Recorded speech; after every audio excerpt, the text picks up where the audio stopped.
मैंने मना कर दिया, नहीं जीतेगी तो नहीं जीतेगी। আগামীকাল চ্যাম্পিয়ন্স ট্রফির দৌড়ে ভারত পাকিস্তানের হাই ভোল্টেজ ম্যাচ। চির প্রতিদ্বন্দ্বী এই দুই টিমের খেলাকে ঘিরে ক্রিকেট ভক্তদের উত্তেজনার পারদ তুঙ্গে। চ্যাম্পিয়ন্স ট্রফিতে ভারত ও পাকিস্তান এখনো পর্যন্ত 5 বার মুখোমুখি হয়েছে। এর মধ্যে 3 বার পাকিস্তান জিতেছে আর ভারত 2 বার।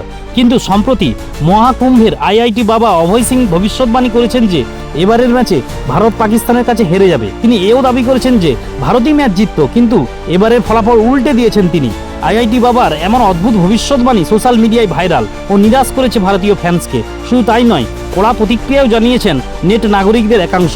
এখন প্রশ্ন হচ্ছে, সত্যিই কি আইআইটি বাবার ভবিষ্যৎবাণী ফলে যাবে? আসলে হার জিত খেলার অবিচ্ছেদ্য অংশ। যে দল ভালো খেলবে সে দল জিতবে, আর যে দল খারাপ খেলবে সে দল হারবে। অর্থাৎ যেমন কর্ম তেমন ফল, এটাই চরম সত্য।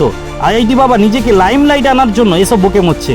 ভারত যদি ভালো খেলে অবশ্যই জিতবে, কোনো বাবার প্রেডিকশন এখানে ম্যাটার করবে না।